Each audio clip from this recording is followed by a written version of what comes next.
los procesos electorales y fuera de los procesos electorales, cuando les tocaba resolver, ahí está la cuando les tocaba resolver a los órganos administrativos sobre temas obviamente que pues necesitaban o exigían, atendiendo a su naturaleza, pues una resolución en ese sentido, ¿no? Entonces, ahorita, bueno, hace unos momentos, pues vimos lo que son los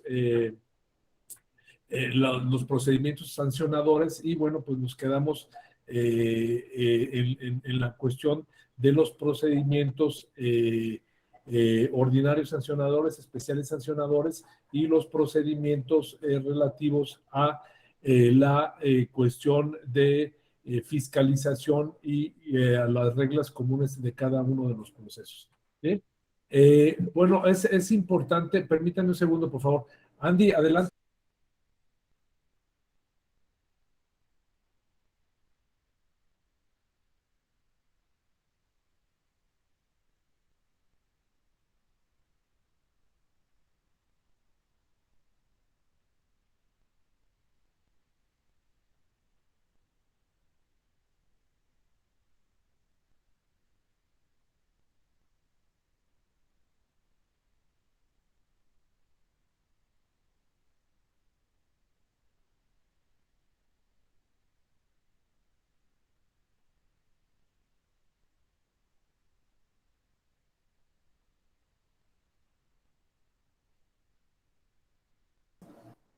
Perdón, les comentaba entonces, íbamos a ver ya lo que son propiamente pues los procedimientos y analizamos en términos generales pues cuáles eran los procedimientos que se tenían y las medidas cautelares. Vamos a continuar con lo que son propiamente pues los procedimientos especiales sancionadores. Ahí nos habíamos quedado, ¿sí? Y bueno, el procedimiento especial sancionador, no sé si tengan alguna duda respecto a lo que vimos ayer. ¿No? Bueno, vamos a continuar. El procedimiento especial sancionador, ¿por qué se hace? Bueno, este procedimiento, Joel, adelante, por favor. Perdón, ¿ahora me escucha? Sí, adelante, Joel. Sí, acá es una pregunta. En el caso de que si es ordinario o es especial sancionador, con independencia de vincular a otra materia. En el caso hipotético, ¿no? De que el presidente municipal que esté en busca de una reelección y haga actos anticipados de campaña, es como autoridad o como candidato donde se le va a iniciar un proceso de especial u ordinario, o en ambas vías. Buena pregunta. A ver, es un presidente municipal, ¿sí? Que está haciendo actos anticipados de campaña, o sea, está haciendo propaganda personalizada, ¿sí? Y la duda es si es ordinario o es especial. Mi pregunta sería si estamos en proceso electoral o no. Sí, el proceso es candidato. Ah, ok. ¿Y es presidente municipal? Es presidente municipal. Ya es candidato y es presidente municipal. ¿No pidió licencia? No, aún no es un caso real. No, es un caso Bueno, a ver, es que primero te tendría que decir que los funcionarios públicos pueden desempeñar el cargo, pero tienen que solicitar licencia cuando empiezan con campaña, ¿sí? Entonces, si es un proceso electoral que ya se ha iniciado, en ese proceso electoral precisamente se tramita a través de un procedimiento especial sancionador, ¿sí? ¿Por qué? Pues porque está haciendo actos que pueden generar condiciones de inequidad en el proceso electoral. Si está fuera del proceso electoral, bueno, pues podría ser de carácter ordinario. Pero si esta persona ya está como candidato y ya está, bueno, pidió licencia para que se le otorgara registro, se le otorga el registro y empieza con las funciones, bueno, pues simple y sencillamente eso sería obviamente a través de un procedimiento especial sancionador. en el supuesto de que sea candidato o precandidato de su partido a uno registrado dentro del proceso electoral. Pero estás en el proceso electoral, la cuestión que te maneja esa circunstancia es de que estés en el proceso electoral, ¿sí? ¿Por qué? Porque su participación está generando inequidad en el proceso de selección interna y aparte está generando inequidad en el proceso electoral, porque eventualmente esta persona puede ser candidato y tú ya puedes, se puede generar a través de estas circunstancias elementos que sean ya perniciosos y sean poco preventivos en esta situación, ¿no? Verónica, ¿querías hacer algún comentario? Sí, doctor. Al respecto de lo que comenta el compañero, de lo que comenta el compañero, es de mencionar que se tendría que checar o ver la legislación local. ¿Esto porque al menos en el estado de Morelos, dice el reglamento del sancionador, emitido por el OPLE de Morelos, que el procedimiento especial sancionador únicamente se va a instaurar dentro del proceso electoral. Y el procedimiento por actos cometidos por actos anticipados de campaña, ¿qué más menciona? Actos anticipados de campaña, de pre-campaña, promoción personalizada, menciona esas tres hipótesis, ¿no? Y el procedimiento ordinario sancionador dice que se realizará el procedimiento ordinario dentro y fuera del proceso electoral y en etapa intermedia. Entonces, la LEGIPE pues dice que el procedimiento especial sancionador se va a instaurar dentro y fuera del proceso electoral. Ahora, por ejemplo, aquí en el estado de Morelos, cuando no es proceso electoral y se denuncia, no sé, que se denuncia con proximidad al proceso electoral, antes de que inicie, se presenta una queja y en su momento se llegaron a tramitar como procedimientos especiales por promoción personalizada, transgresión al 134 constitucional, y cuando se remite a la autoridad jurisdiccional para resolver, pues resulta que reencausa la vía y dice, pues inicie a través del procedimiento ordinario porque no estuvo no se inició dentro del proceso electoral. Aún que hay criterios, jurisprudencia que se debe de analizar y estudiar la proximidad al proceso electoral en el que nos encontramos. Eso también no hay una homologación de legislaciones tanto estatales en armonía con la LEGIPE, porque aquí es solamente dentro del proceso electoral. Si no se da dentro del proceso electoral, no es un PES, ¿sí? Aún así, cuando se denuncian, ahorita pues ya además porque ya hay criterio de lo de violencia política en razón de género que se debe de sustanciar a través de las reglas del PES, dentro y fuera, pero de ahí en fuera, al menos aquí en Morelos, pues no hay nada de violencia en la normativa. Ese sería mi comentario, gracias. Sí, mi querida Vero. A ver, es bien importante, tres cosas en ese sentido que son importantes comentar. A ver, primero, efectivamente, como dice Vero, la legislación no está regulada en términos iguales en todo el país, ni con la propia legislación a nivel federal, es decir, en lo que concretamente se habla sobre el procedimiento, el régimen especial sancionador. ¿Qué es lo que te dice en este caso la LEGIPE? Bueno, pues que el procedimiento especial sancionador, en el caso del INE, pues solamente tiene la aplicación por violaciones al artículo 41, que es de radio y televisión, el artículo 134, por el uso de manejos de recursos públicos y por propaganda personalizada e institucional, y también por el tema relativo a la violencia política por razón de género. Símil, vamos, en lo que competencialmente le corresponde a los órganos públicos locales electorales, lo aplican también de manera similar los órganos públicos locales electorales, pero yo les empezaría por comentar de que los propios órganos públicos locales electorales en algunos estados resuelven los procedimientos especiales sancionadores y en la mayoría son los tribunales quienes resuelven esos procedimientos especiales sancionadores.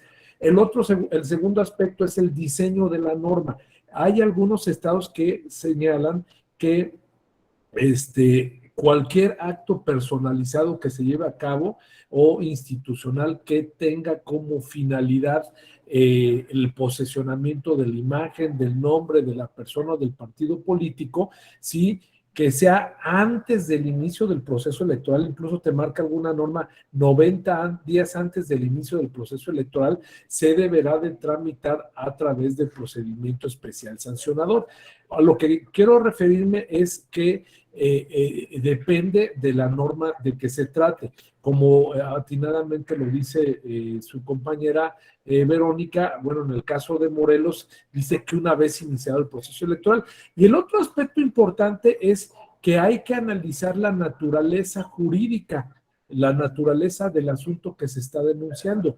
Si existe una propaganda personalizada, por ejemplo, en el caso fuera del proceso electoral, en el caso de la colocación de un diputado o diputada que va a dar su informe y ese informe que va a impartir lo coloca 15 días antes de su informe y lo deja 20 días después, ahí sí procede pues la presentación de un procedimiento especial sancionador porque de manera incorrecta está llevando a cabo una propaganda, ¿sí?, personalizada, violando lo que marca la norma. El otro aspecto importante es también si nos encontramos en proceso electoral o no, que viene siendo una regla genérica en este aspecto.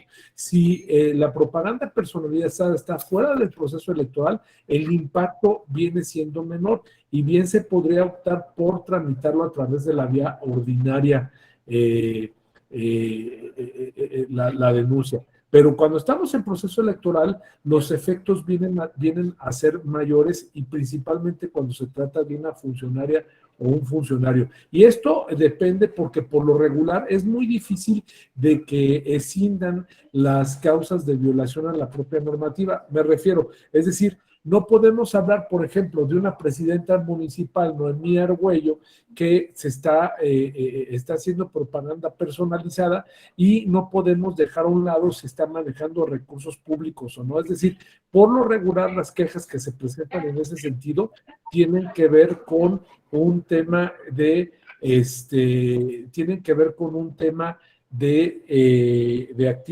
actos conjuntos que realizan una multilateralidad de violaciones a la norma o presumiblemente se llevan a cabo. Entonces, en este caso concreto que está comentando Joel Alberto, es importante primero ver si es en proceso electoral o no, si esta persona está participando en el proceso de selección interna de candidatos o no, ¿sí? Porque también dentro del proceso electoral yo les pudiese decir, bueno, es que se puede tramitar el procedimiento ordinario cuando todavía no se ha llevado a cabo el proceso de selección interna de candidatos, pero hay algunos órganos públicos que optan por tramitarlo a través del procedimiento especial sancionador. Entonces, en este caso, insisto, no hay una regla común, no hay una regla genérica, hay que ver en qué circunstancias, modo y lugar se está perpetuando o se está llevando a cabo la violación de la propia norma, ¿sí? No sé si quede satisfecha la duda, mi querido Joel y mi querida Vero. Sí, adelante, Joel. Sí, maestro, entiendo bien, depende, es algo muy casuístico. Sin embargo, hay otro tema. ¿Cuándo se inicia el proceso electoral? Que es otro tema polémico y que depende también, como dice, del diseño de la norma. Yo he visto resoluciones, por ejemplo, en cuanto a el cómputo de los plazos, recientemente a nivel local,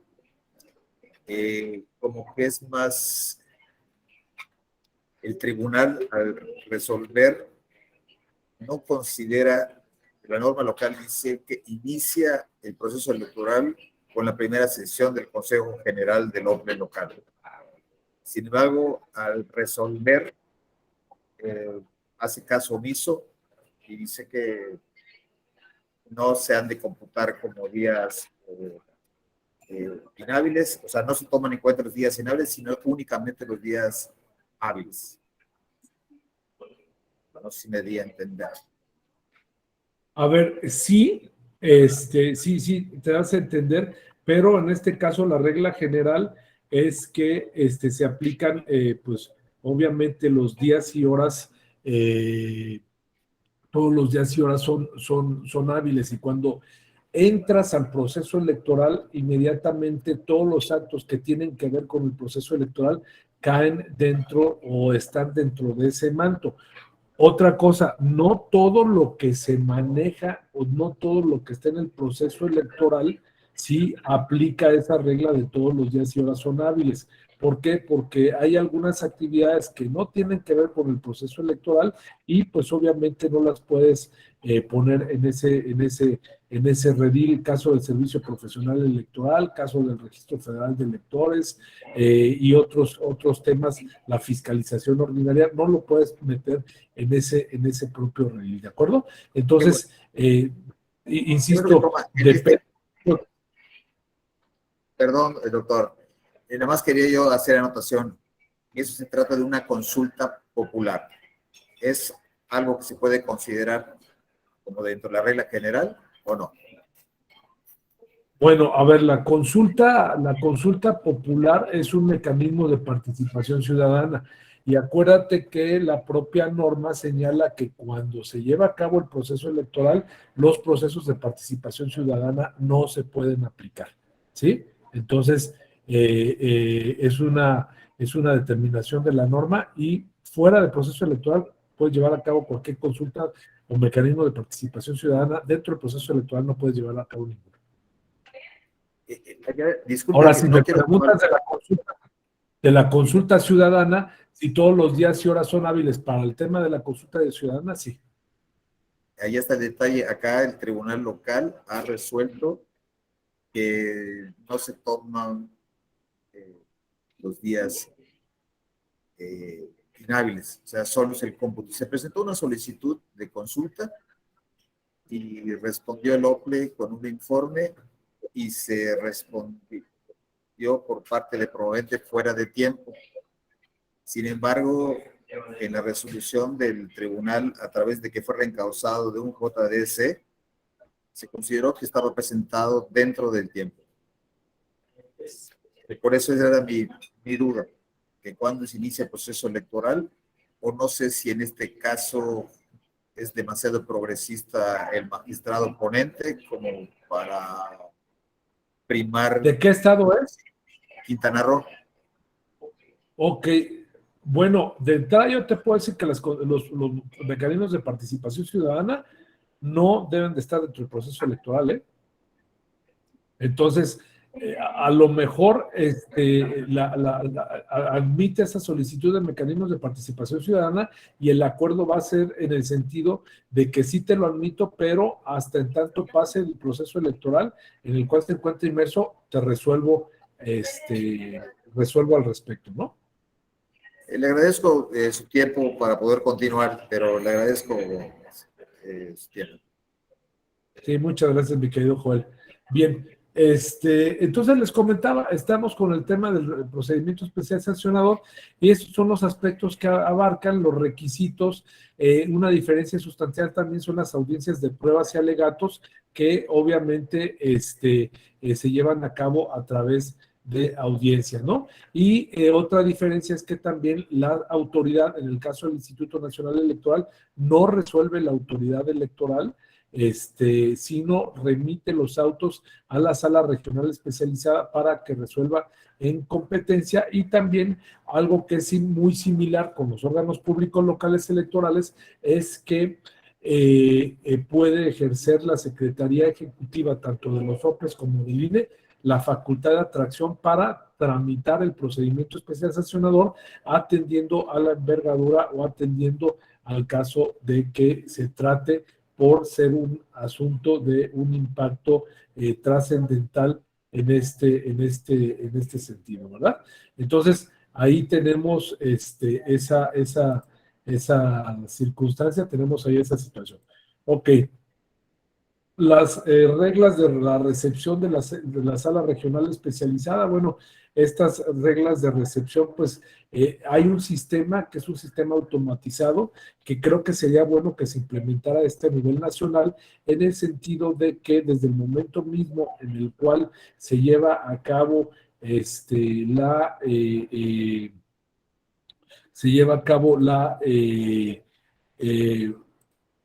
la interposición de este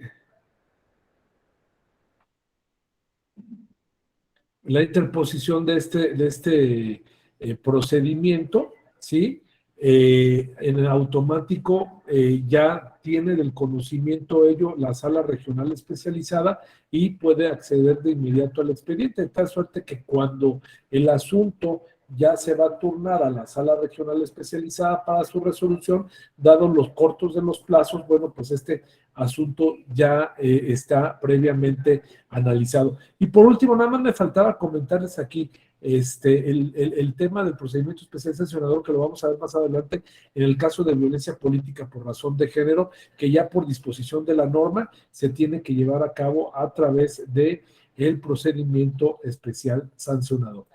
Efectos de la resolución de la sala regional especializada, pues es encontrar la responsabilidad,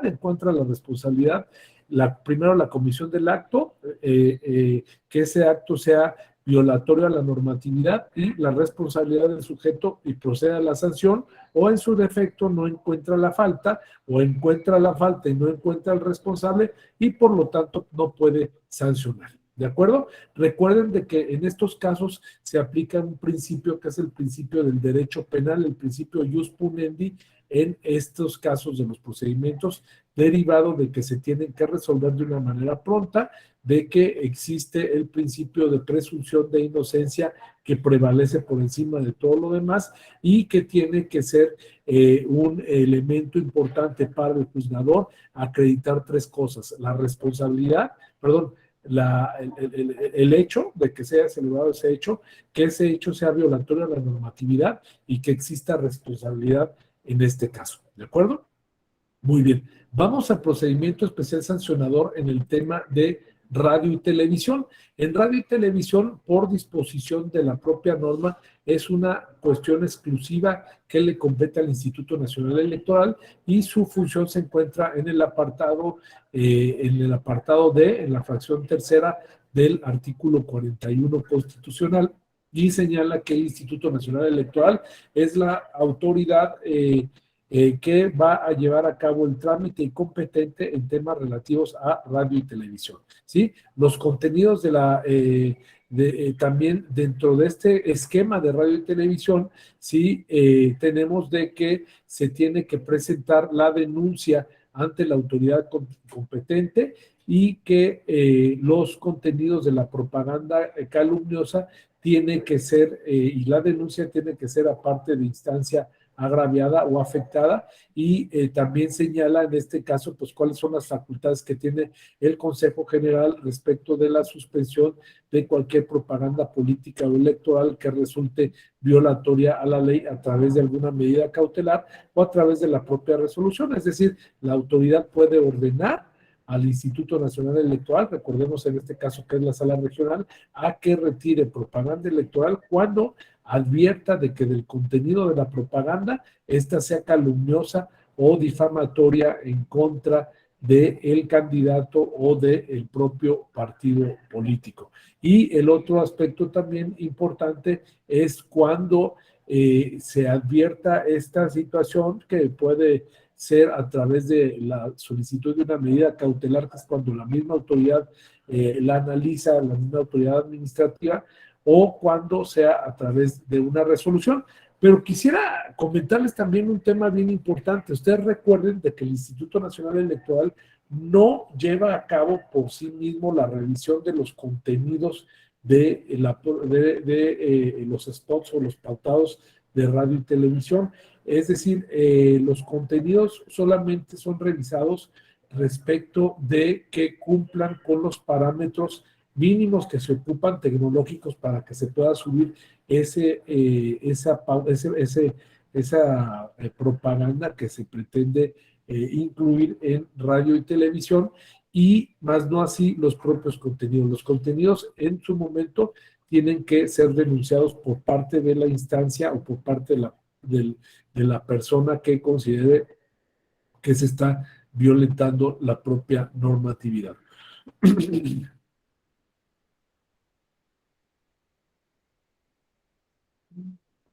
También tenemos las facultades del Consejo General, que son ordenar el acceso por parte de los partidos políticos en los procesos internos en las campañas, así como la propaganda institucional y la prohibición de contratación y la cancelación del registro. ¿Esto qué quiere decir? Que a los partidos políticos les está prohibido contratar de manera directa o por interpósita persona, ¿sí? Propaganda que sea institucional o que sea dirigida hacia una persona o a un candidato fuera o dentro, principalmente dentro del proceso electoral o fuera de esto. En cualquier momento, esta proscripción, esta prohibición está marcada por parte de la propia autoridad, ¿sí? Vamos a lo que es no sé si tengan alguna duda aquí, algún comentario.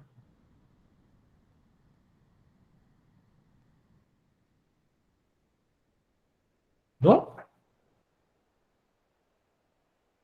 Bueno, muy bien. Vamos a continuar. En este caso,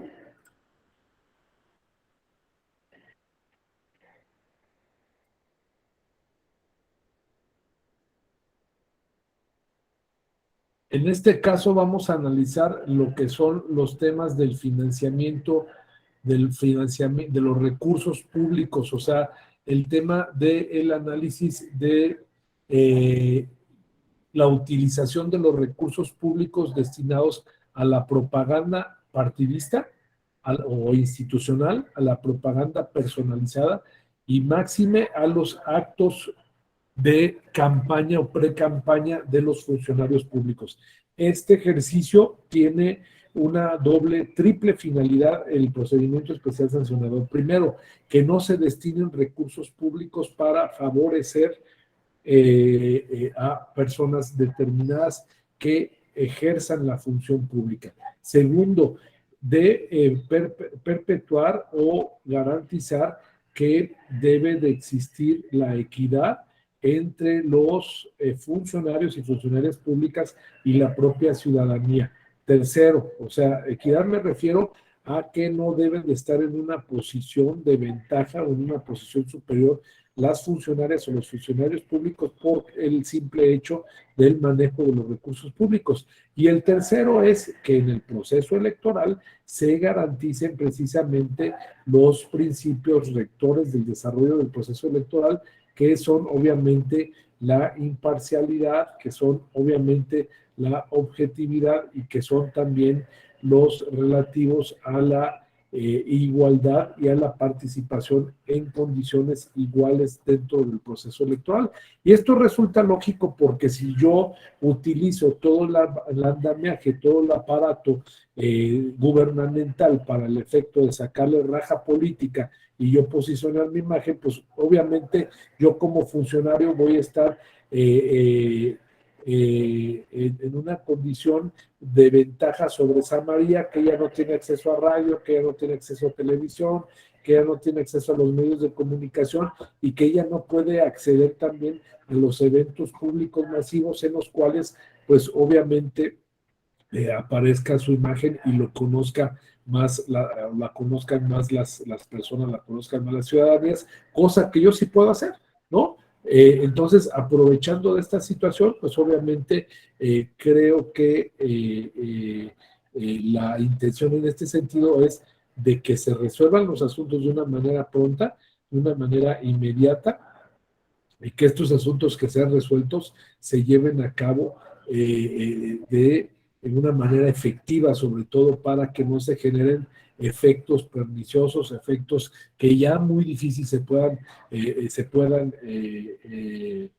solucionar y afecte el desarrollo del proceso electoral. De ahí pasamos a lo que son propiamente la propaganda política y electoral. Fíjese, este es del manejo de recursos públicos, ¿sí? Y la otra es de la propaganda política electoral. Yo puedo ser funcionario y puedo decir que puedo estar pagando mi propaganda electoral, pero me puedo estar promocionando, ¿sí? Entonces, en estos casos, también puede ser una violación, una comisión a las reglas. Fuera de esos temas, también tenemos el tema de la propaganda política y propaganda electoral, cuando en las campañas y en las precampañas se llevan a cabo violaciones a la norma, ya sea porque la colocación de la propaganda electoral está en un lugar prohibido, ya sea por los contenidos de la propaganda electoral o ya sea también porque esta propaganda electoral se está elaborando con material que no es reciclable y con material que puede ser altamente contaminante y que afecte a la propia sociedad. En esos casos, el procedimiento especial sancionador también aplica y te habla precisamente de pues esas violaciones que se llevan a cabo a la norma y entra un poquito en lo que estaba comentando su compañero respecto de la promoción personalizada de un funcionario o una persona que no sea funcionario, pero que esté llevando a cabo propaganda por actos anticipados de pre-campaña o actos anticipados de campaña. Aquí la pregunta sería, y que les pido me den una respuesta, ¿cuándo hablamos de un acto anticipado de pre-campaña y de un acto anticipado de campaña?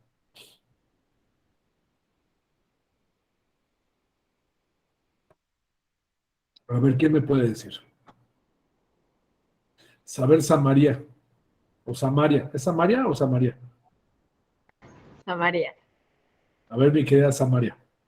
Pues es cuando inician la campaña, antes de que formalmente, digamos, como arranque la pre-campaña, que es la que se hace antes al interior del partido. Y cuando es campaña anticipada, cuando formalmente no, en el caso de los estados, no ha iniciado la campaña como tal. Era lo que nos comentaba ayer, que son cuando un candidato o precandidato, en ese caso, empieza a iniciar campaña cuando todavía no se dan oficialmente las fechas.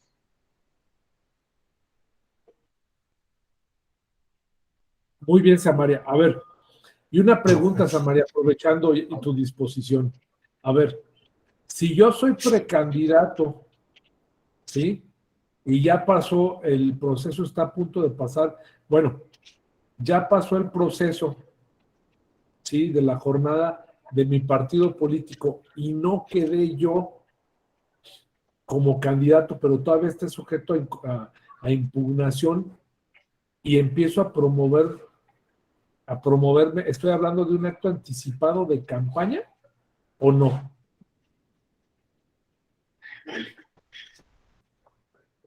Creería que no, porque no es formalmente, bueno, sí, porque sí tuvo la calidad de precandidato, aunque no fue el oficial. O sea, sí entró como en la reglamentación de hacer pre-campaña al interior del partido. Bien, Samaria. ¿Y tú, Vero, si te solicito medidas cautelares para que se baje esa propaganda y tú, obviamente, pues eres la autoridad administrativa electoral, las concedes o no?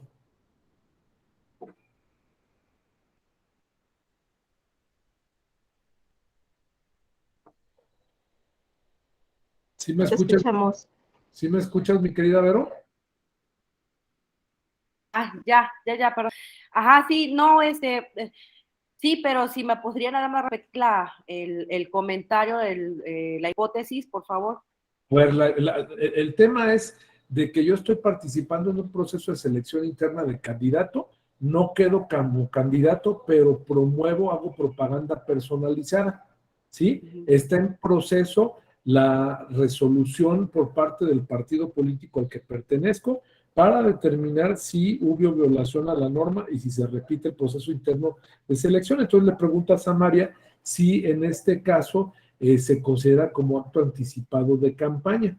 Ella me señala de que sí pudiese considerarse como acto anticipado de campaña derivado de que yo ya tengo la calidad de precandidato. Eso es lo que dice Samaria. A ver, mi pregunta aquí es si yo acudo, bueno, si acude, por ejemplo, Claudia, a solicitarte medidas cautelares para el efecto de que baje mi promoción porque puedo generar efectos perniciosos en ese sentido. ¿Tú concederías las medidas cautelares, sí o no? Sí la consideraría, porque en proceso electoral la presentación de medidas de impugnación no tiene efectos suspensivos sobre los actos. Entonces, hasta en tanto no obtenga la calidad de precandidato, de candidato, si bien es cierto, se encuentra subyúdice la calidad, esto podría hacer una confusión ante el electorado, ¿no? Una confusión, porque puede darse el supuesto de que no, pero también puede darse el supuesto de que sí, pueda ser restituido o pueda ser candidato, ¿no? Por todas las violaciones que pueda mencionar la persona dentro de su partido. Entonces, yo sí concedería la medida cautelar para que retire toda la propaganda realizada, ¿no? Hasta en tanto no se determine. Si bien es cierto, pues ya será, si se llegase a dar que sí era precandidato, pues bueno, ya la afectaría a esta persona, pero atendiendo a que en los medios de impugnación no tiene efectos suspensivos, pues sí, y ante una confusión ante el electorado y contrario a los principios de certeza, de legalidad, seguridad jurídica, sí concedería la medida cautelar bajo la apariencia pues del buen derecho. Muy bien, Noemí, muy bien, mi querida Vero. Noemí, ¿tú qué harías? ¿Las concederías o no? Yo quería contestar en el sentido de que para mí, mientras tú no tengas la calidad de candidato, no puede haber actos anticipados de campaña. Entonces, si bien es cierto, lo que Verónica dice tiene bastante sentido para no crear confusión, pero pues no vas a poder acreditar, no se hace un análisis de fondo para las medidas cautelares, pero es evidente que no hay candidatos porque todavía no estamos en los tiempos de registro de candidaturas y en ese sentido no podrías actualizar las tiempo, modo y lugar como tal. Digo, sí, o sea, sí, sobre todo el tiempo, pues no corresponde. Sí, el tiempo sí, la calidad de la persona que está realizando estos actos de promoción no corresponde al de una candidatura. Entonces, a lo mejor sería una cuestión de violación, pero de otra disposición, no en el caso de actos anticipados de campaña. Gracias. Bien. Muchas gracias a ti, Noemí. A ver, mi querido Robert, le vamos a poner un ingrediente adicional, Robert. Tú eres del Tribunal Electoral y resulta, Robert, de que ese asunto se concedieron medidas cautelares, Samaria concedió las medidas cautelares, ¿sí? Noemí dijo que no estaba de acuerdo y resulta de que Víctor Manuel impugna esas medidas cautelares, te llega a ti, mi querido Robert, y resulta de que ya se resolvió, que acabas de resolver hace unos minutos el proceso de selección interna de los candidatos y confirmas la resolución que hizo el órgano interno del partido político en el cual se dice de que Ramón no es el candidato. ¿Qué vas a hacer ante ese procedimiento especial sancionado? Bueno, en un primer momento yo quería tocar el tema de que sí existen actos anticipados de un precandidato y todo lo que conlleva ello, para saltar también a lo del tribunal. Pues yo estoy con el argumento de la compañera que pasó.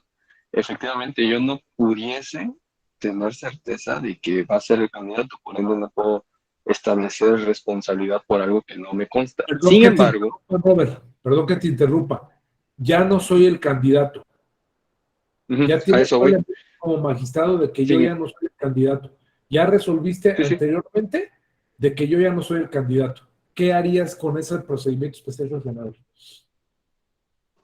Pues si ya no es el candidato y yo estoy como magistrado en el tribunal para resolver, pues evidentemente se queda sin materia el procedimiento. Lo tuviera que sobreseer, lo sobreseería.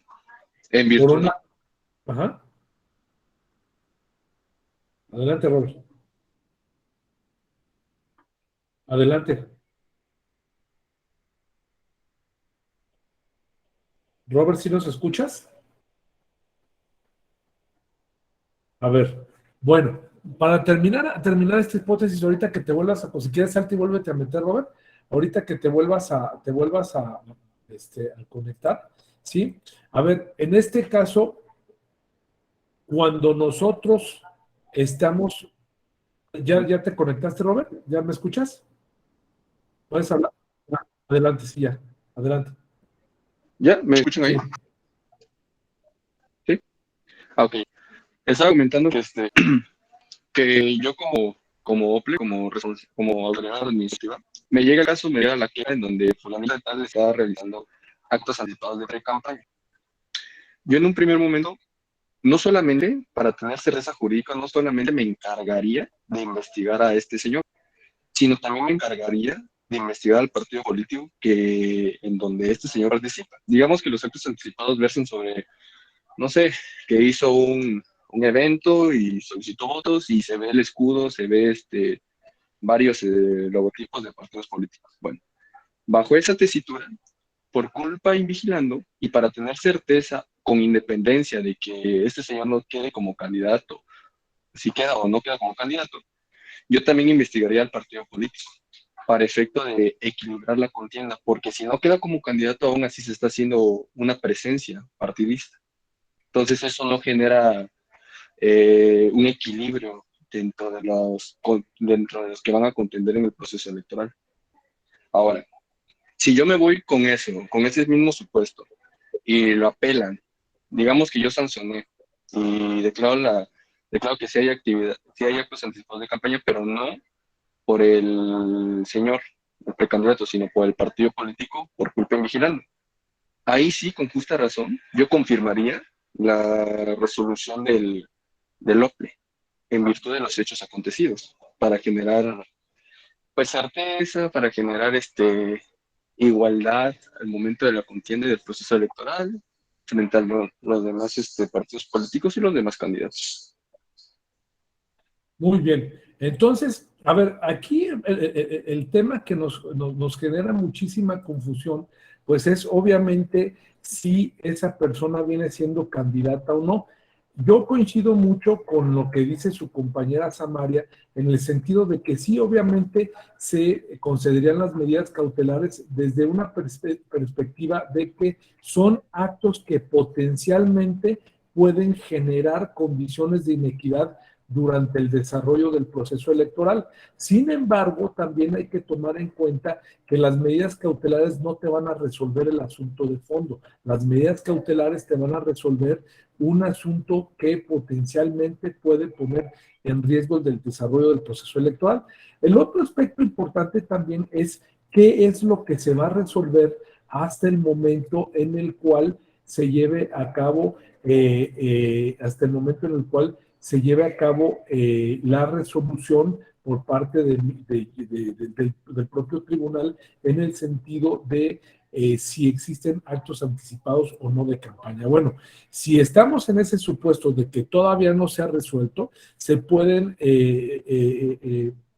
no se ha resuelto la condición de que quede como candidato o no. En este caso, lo que puede proceder es de que el propio Tribunal Electoral declare improcedente esa circunstancia de la actos anticipados de campaña, ¿sí? Y por lo tanto decrete revoque lo que son los efectos de de la medida cautelar. Sí, y recuerden que esa situación tiene que resolverse a la brevedad posible, ¿sí? Tiene que resolverse en un tiempo muy, muy rápido para dar certeza jurídica a las partes, ¿no? Entonces, pero si por otro lado ya tenemos una resolución del tribunal o tenemos un acto en el cual esa persona ya está registrada como candidata, independientemente de que haya sido impugnada su candidatura, sí se debiese de declarar procedente el tema y confirmar las medidas cautelares. Recuerden ustedes que la resolución que pone fin al tema, esa resolución tiene que pronunciarse forzosamente sobre las medidas cautelares. A ver, rápidamente, Víctor y después Noemí. Adelante, Víctor. Doctor, muy buenos días, compañeras y compañeros. Este tema es un tema indiscutiblemente apasionante, el tema del procedimiento especial sancionador respecto a la propaganda política y electoral, e incluso, como se hablaba hace unos momentos, cuando se violenta la imparcialidad en la contienda electoral que establece el artículo 134 constitucional. Mi pregunta para usted, doctor, es la siguiente.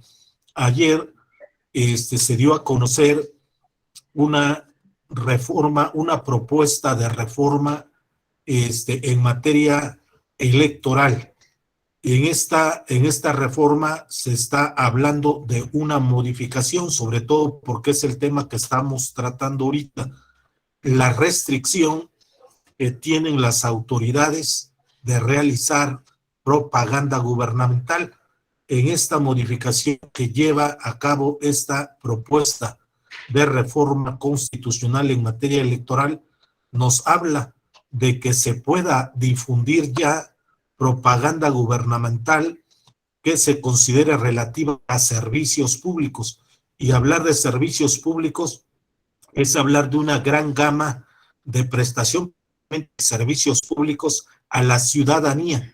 Y en tiempos electorales eso puede tomar la connotación de proselitismo político, aunado a que también se habla entre esas modificaciones la ampliación de la propaganda gubernamental de carácter informativo en relación a los propios procesos electorales.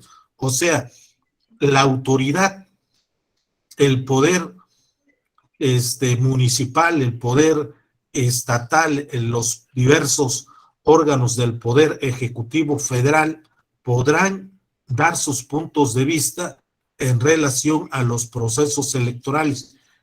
¿Qué opinión daría usted al respecto, maestro, con su experiencia que tiene? Querido Víctor, te agradezco mucho esta diferencia. Este tema es bien importante y me gustaría atenderlo, si les parece, al final de la clase para hacer algunos comentarios y algunas reflexiones. Primero, yo te diría dos cosas. No está aprobada ese tema, es potencialmente es solamente una propuesta. Y dos, pues obviamente rompe contra todo el contexto de un principio de imparcialidad en el desarrollo de los procesos electorales y de participación ciudadana. ¿Por qué lo comento? Porque simple y sencillamente los principios que se han apoyado el desarrollo de los procesos electorales y de participación ciudadana tienen como finalidad los criterios establecidos por parte de los órganos jurisdiccionales, es sacar de la arenga política, de la arenga de los procesos electorales, cualquier tipo de comentario que emitan las autoridades en respecto de la cuestión de la participación de los funcionarios. Si hay criterios específicos, por parte de la propia autoridad jurisdiccional, en los cuales te señala que salvo aquellos que son en materia de educación, en materia de salud y en materia de seguridad pública y en materia de protección civil. Fuera de esos casos, ¿sí?, o ante un eventual tema de pandemia como fue el que pasó, pero fuera de esos casos está proscrito durante el desarrollo del proceso electoral hacer esos comentarios. Entonces, mi particular punto de vista, creo que está mal, no comparto esa opinión. Bien, vamos a continuar con el otro aspecto, que es el tema relativo a la violencia política por razón de género. A ver, yo me quiero quedar aquí con algunos aspectos que maneja la norma y que debemos de tomar en cuenta. Primero, violencia política por razón de género es sí o sí a través de un procedimiento especial sancionador. O sea, ahí no tenemos ninguna duda al respecto, ¿sí? ¿Y cuáles son los casos que se dan respecto de la violación a la propia norma? Les pediría, por favor, ¿quién me hace favor de leerme los casos?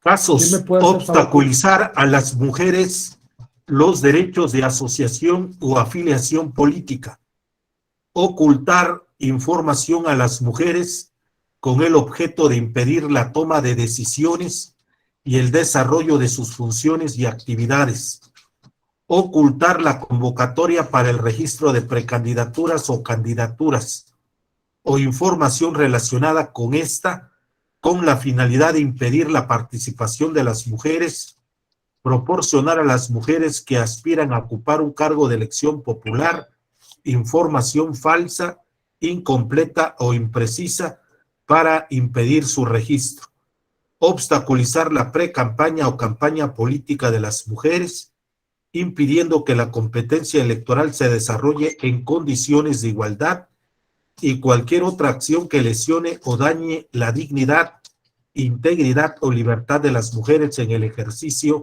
de sus derechos políticos electorales, ejercicio del voto e igualdad en las oportunidades. Muy bien, muchas gracias, mi querido Víctor. Entonces, esta es la gama en la cual nosotros podemos decir de que aquí hubo violación a la propia norma.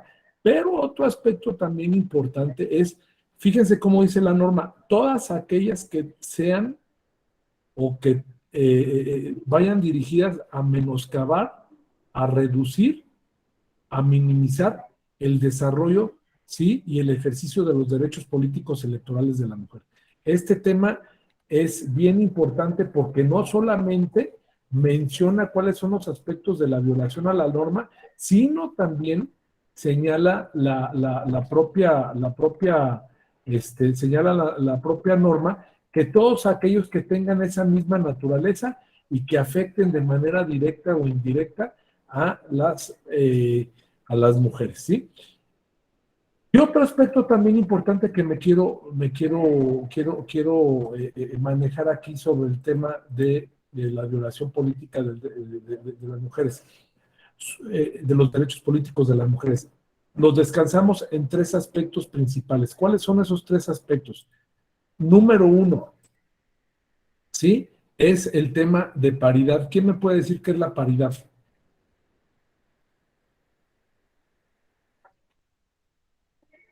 A ver, Noemí. La paridad ¿Y cuántos tipos de...? Ajá. ¿Y cuántos tipos de paridad hay? Ok. No se oye bien, Noemí. Ok, a ver, permítame.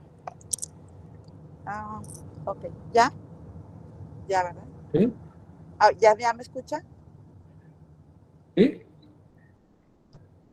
Ok, me escucha. La paridad es la postulación en el caso de candidaturas de la mitad de mujeres y mitad de hombres, y también en la integración de los órganos de representación o de órganos de gobierno en cuanto a la mitad de mujeres y mitad de hombres. Existe la paridad vertical, la paridad horizontal, la paridad transversal. Brevemente, ¿me puedes explicar cada una de ellas? Sí, claro. La paridad vertical, hablando desde el punto de vista cuantitativo, cualitativo ya estamos hablando ya de igualdad sustantiva.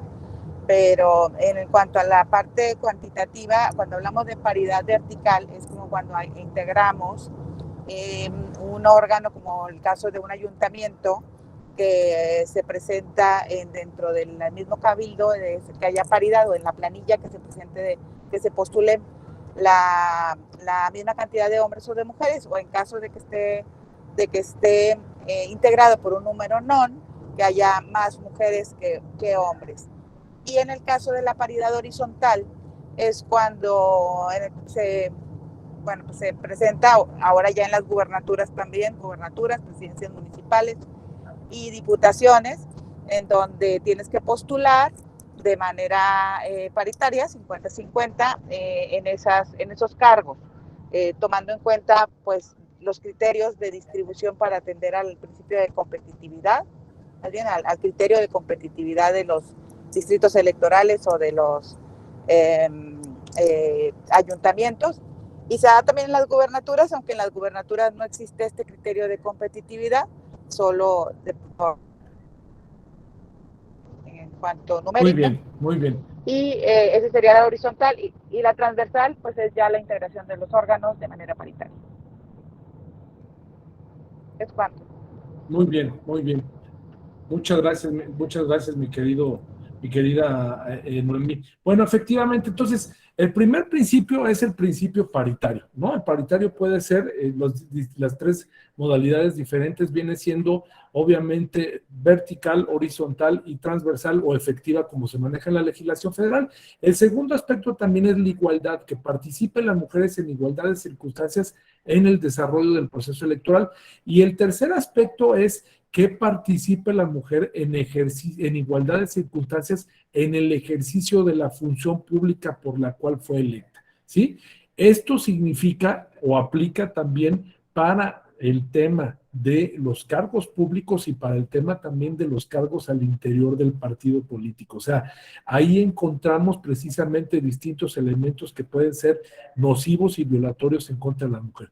Esos tres aspectos abarcan precisamente la cuestión de la garantía de los derechos o el acceso de la mujer a una participación en términos libres de violencia, de participación política en cualquier arenga en este sentido, ¿no? El otro aspecto importante que quisiera comentar es aquí que la paridad, bueno, el aspecto relativo a las medidas cautelares, sí, y las medidas de protección en favor de la propia, en favor de la mujer, ¿sí? Estos casos son bien importantes y hay que tomarlos en cuenta. La propia normatividad así lo advierte, así lo señala, porque esto es una cuestión que viene siendo un poco diferente a los procedimientos tanto ordinario como especial en el sentido de las medidas cautelares. Recordemos que hablamos de las medidas cautelares en términos generales respecto de la protección que tienen que dar a las autoridades, perdón, la protección que tienen que dar en sí a cualquier persona que se haya manejado alguna violación normativa, ¿sí? Y en el caso de la mujer, tiene una variante. ¿Cuál es esa variante que tiene en el caso de la mujer? Bueno, la medida cautelar tiene como finalidad cesar los efectos perniciosos de probablemente transgresores o presumiblemente transgresores en contra de la víctima. Y el otro aspecto también importante es que esos efectos no vayan a generar afectaciones de carácter permanente hacia la persona. Y la otra finalidad, que es la que les estoy comentando, permítanme un segundo, por favor.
Bien, entonces les comentaba, el otro aspecto importante es Lupita, llévaselos tú a Anita, por favor, no sé si esté todavía Anita. Sí, que dile que es sobre el curso de PISA. Y el otro aspecto importante que les comentaba, pues son las medidas cautelares que les decía, ¿sí? Y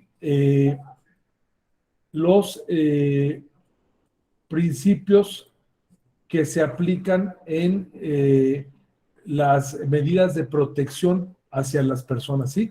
Aquí sí quisiera hacer un énfasis en este sentido. Los principios aplicables en el tema de violación política por razón de género son principios de buena fe, de dignidad, de respeto y protección de personas, coadyuvancia, confidencialidad, personal cualificado y calificado, debida diligencia, imparcialidad y contradicción, prohibición de represalias, colaboración, exhaustividad, máxima protección e igualdad y no discriminación.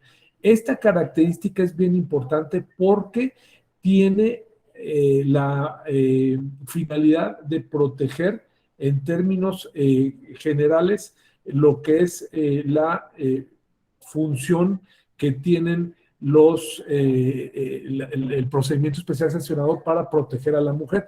Y en la otra que me quiero ir es en los tipos de medidas de protección hacia la mujer. Es decir, la medida cautelar es una, ¿sí? Y la medida de protección, ¿sí? Hacia las víctimas es otra, ¿sí? Que es de emergencia, preventivas de naturaleza civil y aquellas que sean necesarias para salvaguardar la vida de las personas que se encuentran en situación de violencia. O sea, tomen ustedes en cuenta que la medida cautelar tiene como efecto, ¿sí? El suspender el hecho o la circunstancia que está ocasionando la violación en contra de la mujer. Y las medidas de protección tienen como finalidad proteger a la persona que está siendo sujeta de esa agresión, de esa violencia política, ¿sí?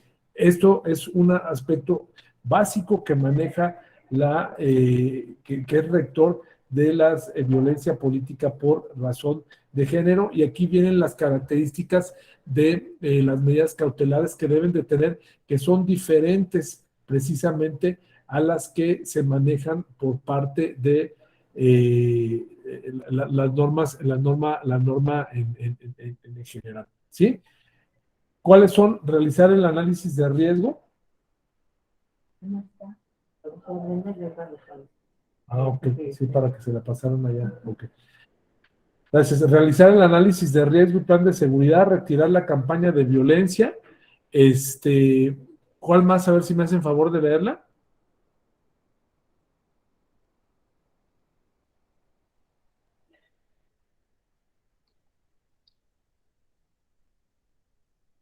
A ver.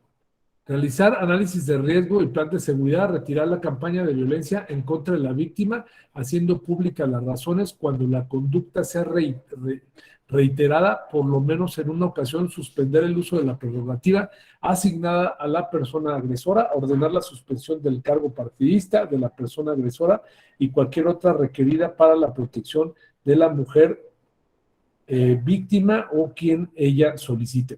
Y hay otro tema, fíjense cómo la naturaleza aquí de la medida cautelar es diferente. Y hay otro tema también que quiero comentarles, precisamente la lista de las personas transgresoras, ¿sí? O quienes cometan violencia política en razón de género. Esa es una resolución que emitió el Tribunal Electoral en el año 2020, y es una resolución importante porque ya existe un catálogo de personas infractoras que han cometido violencia política en razón de género. Y el aspecto también importante que hay que tomar aquí en consideración es que o la resolución debe de señalar en qué consiste la falta, cuáles son las sanciones que se van a poner y en qué consiste esa sanción, no solamente que aparezca en el listado de personas perpetuadoras de violencia política en razón de género, sino también qué efectos va a tener la participación en el proceso electoral o no, ¿sí? Y por cuánto tiempo va a durar sí, en ese listado. Chequen ustedes el caso que pasó con Gabriel Cuadri, que fue resuelto por la sala regional especializada. Es un caso, un antecedente muy importante. Lo resolvió la sala regional especializada, lo confirmó la sala superior, pero se disculpó en este caso el diputado Gabriel Cuadri de sus comentarios que hizo en contra de una diputada y se determinó que duraran 4 años permaneciera esta persona en el listado, ¿no? Bien, aquí dejamos el tema relativo a la violencia política por razón de género y nos vamos a otro tema, ¿sí? Completamente diferente que viene siendo el tema del procedimiento de fiscalización. ¿Hasta aquí tienen alguna duda en procedimiento ordinario y procedimiento especial sancionador?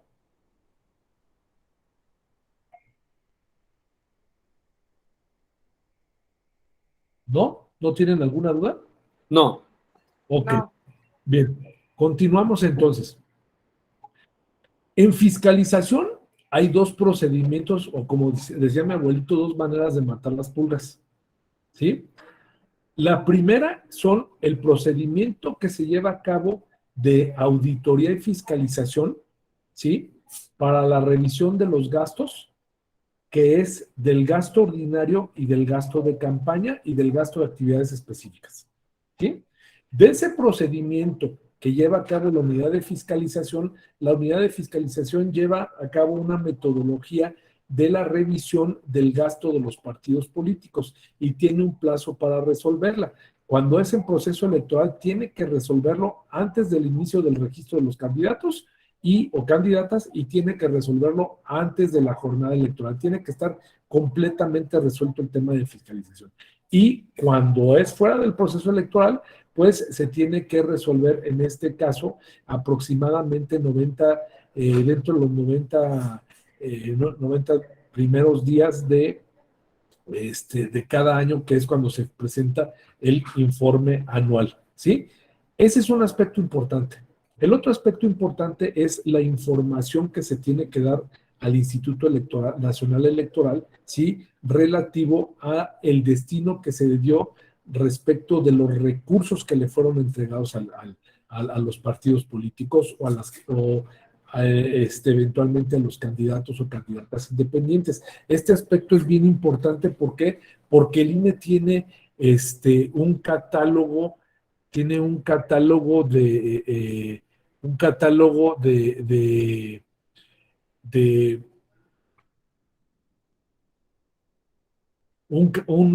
catálogo, ¿sí?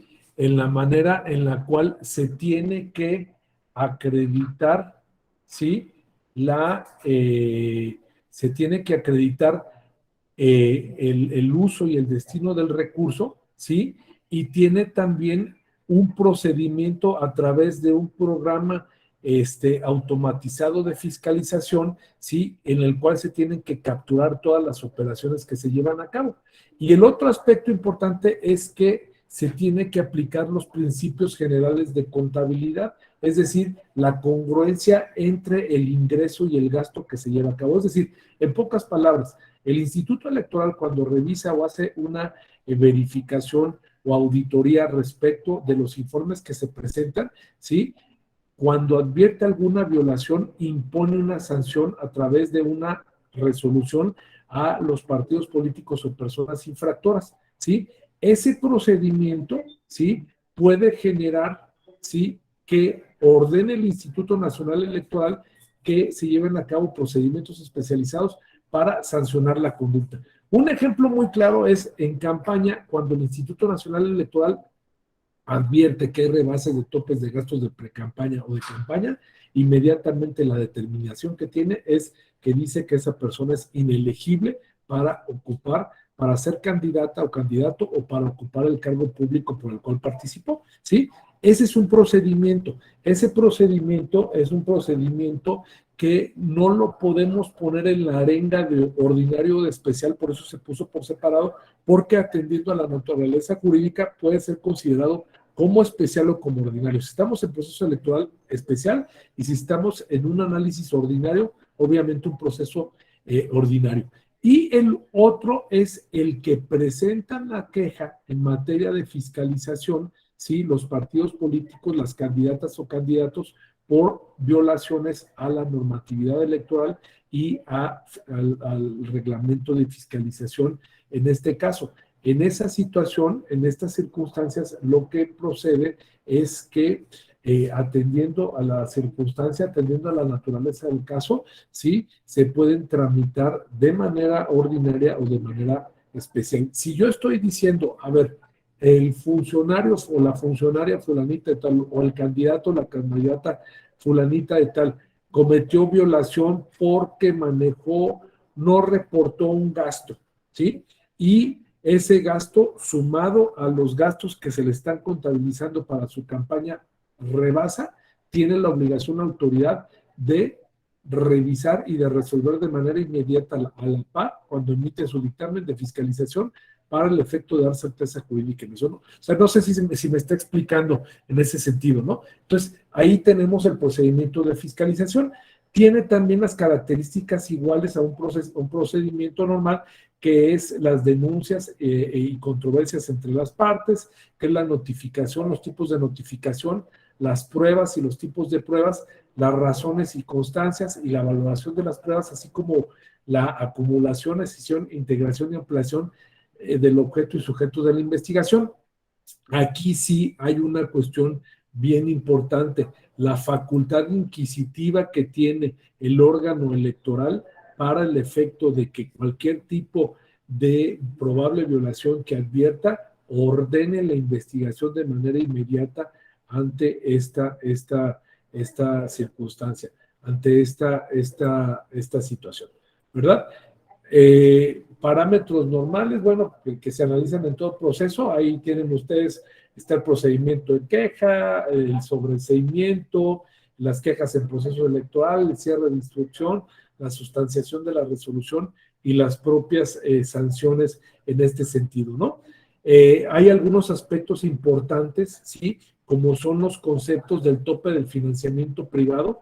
Si el financiamiento privado es rebasado del más del 10% del ordinario que recibe, ahí está cometiéndose una violación, y también exceder el tope del 5% de los gastos de campaña. Es decir, el tope del financiamiento privado significa que la propia norma señala cuánto se tiene que otorgar como máximo de financiamiento privado a las partes, ¿sí? Tanto al partido político como a un precandidato o un candidato. Si tú rebasas ese porcentaje, el 10% sobre el monto total, ¿sí? El diseño de la norma te indica, a ver, respecto del gasto ordinario de los partidos políticos, no se le puede proporcionar, el gasto ordinario de los partidos políticos, el financiamiento privado será de un porcentaje que no rebasa, tengo entendido, del 3%, del 3 al 5%, no rebasa. Y de eso, si tú rebasas el 10%, ¿sí? De financiamiento, ¿sí? Generas precisamente una circunstancia sospechosa de que te puedan denunciar. Entonces ahí estamos hablando de un rebase del tope de financiamiento privado. Y el otro es el tope de gastos de campaña. Los gastos que tú tienes para tu campaña, si rebasas el 5%, ¿sí? Del gasto que se te ha fijado, ¿sí? En ese sentido, también hay una sanción por parte de la norma. Y las autoridades competentes, pues aquí tenemos, hay una autoridad operadora, hay una autoridad intermedia que está conformada por la operadora y por consejeras y consejeros, y la que toma las decisiones. La que toma las decisiones es el Consejo General, la que es colegiada y está entre el Consejo General y el órgano operativo es la Comisión de Fiscalización, y en el caso de el órgano operativo o el área especializada es la unidad de fiscalización. En todos los casos se tiene que llevar a cabo la garantía de audiencia y de legalidad en este procedimiento. Hay algunos principios que tiene este procedimiento, que es la obligación de presentar los informes de gastos de las personas o empresas que realicen encuestas y sondeos rápidos, la prohibición a los candidatos independientes de recibir aportaciones o donaciones en efectivo, así como metales y piedras preciosas, los gastos también de campaña y pre-campaña, los conceptos y los supuestos, y lo que habíamos hablado también de los topes de gastos para respaldo ciudadano. A ver, esto quiere decir, es un poquito como lo que tienen los partidos políticos de los topes de financiamiento para llevar a cabo sus actividades de procesos internos. También los candidatos independientes tienen una limitante por parte de la normatividad en el sentido de que no puede rebasarse las aportaciones que llevan que reciban los candidatos independientes para generar el respaldo ciudadano en su calidad de aspirantes o para generar el apoyo por parte de la ciudadanía en su calidad de candidato, ¿no? Hay otro aspecto importante que es la distribución de las prerrogativas, ¿sí? Las propias reglas y la prohibición a las personas e instituciones públicas de aportar a las y los candidatos independientes. Este tema pues casi no se vio en el proceso de revocación de mandato, casi no se le inyectó recurso público casi no se promovió por parte de funcionarios públicos y casi no se vio de que hubo inyección de recursos públicos a este tema, ¿no? Esto visto en un tema de carácter conceptual y de carácter doctrinario, creo que ahí nos quedó a deber la norma y creo que la norma sí debió de haber sido muchísimo más aplicable en ese sentido, ¿no?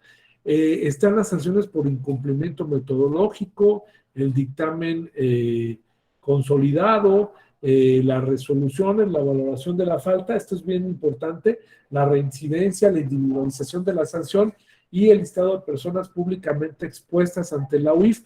Si ustedes recuerdan, cuando analizamos el caso de la violencia política en razón de género, vimos un listado de personas violentadoras, ¿sí? Por razón de género.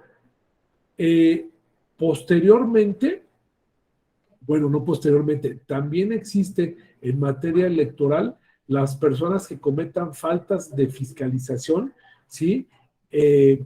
Conforman un listado de personas públicamente, un listado de personas públicamente expuestas que han defraudado, que han cometido delitos financieros, ¿no? Esas personas también tiene que analizarlas el Instituto Nacional Electoral a través de la unidad de fiscalización con la finalidad de que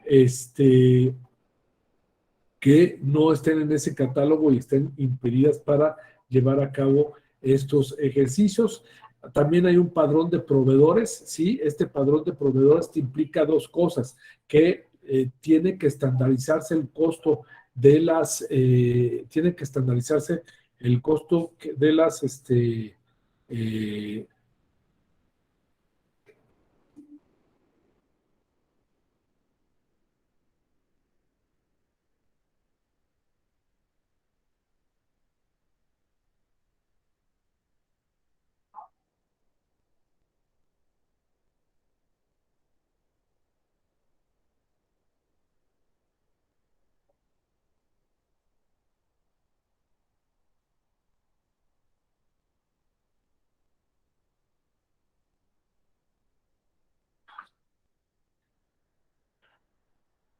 tienen que llevarse a cabo una estandarización en los costos, porque resultaba que en los procesos electorales, a mí me decían a Cristina, no, pues es que yo contraté propaganda electoral y esta propaganda electoral me costó 10 millones de pesos. Y resulta de que la misma propaganda electoral, digo, en el mismo sentido, Gloria la contrataba, ¿sí? Y en este caso, pues resultaba de que Gloria reportaba como 50 millones de pesos sobre el mismo gasto, las mismas cantidades y el mismo diseño. Entonces, ¿qué hizo la autoridad electoral? Dijo, a ver, voy a poner un catálogo de proveedores y este catálogo de proveedores tiene que estar autorizado por mí y no se tienen que llevar a cabo ninguna contratación sino es a través de este catálogo de proveedores y los proveedores tienen que garantizar un costo que debe de oscilar entre un mínimo y un máximo, no se tienen que pasar de ahí. Fuera de eso, si no hay contratación a través del catálogo y si los precios rebasan los estándares que yo he establecido, simple y sencillamente no te tomo en cuenta ni el contrato ni te tomo en cuenta el gasto, ¿no? El otro tema son la liquidación de los partidos políticos, la liquidación de las sociedades en caso de candidaturas independientes y también pues el trato que se da en materia de transparencia. ¿Alguna duda aquí, hasta aquí en fiscalización?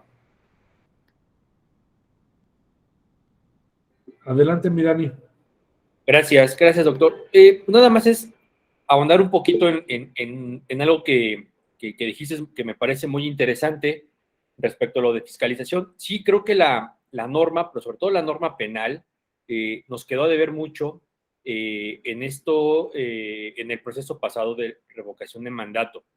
Si bien es cierto que la fiscalización el INE tiene el monopolio de esa fiscalización, tenemos una relación muy estrecha con ellos respecto a un proceso electoral, porque si el INE determina que un partido político, sobre todo candidatos, porque recordemos que en la norma penal nosotros no podemos, o el Ministerio Público no puede sancionar al partido político, si nos sanciona. Se da vista.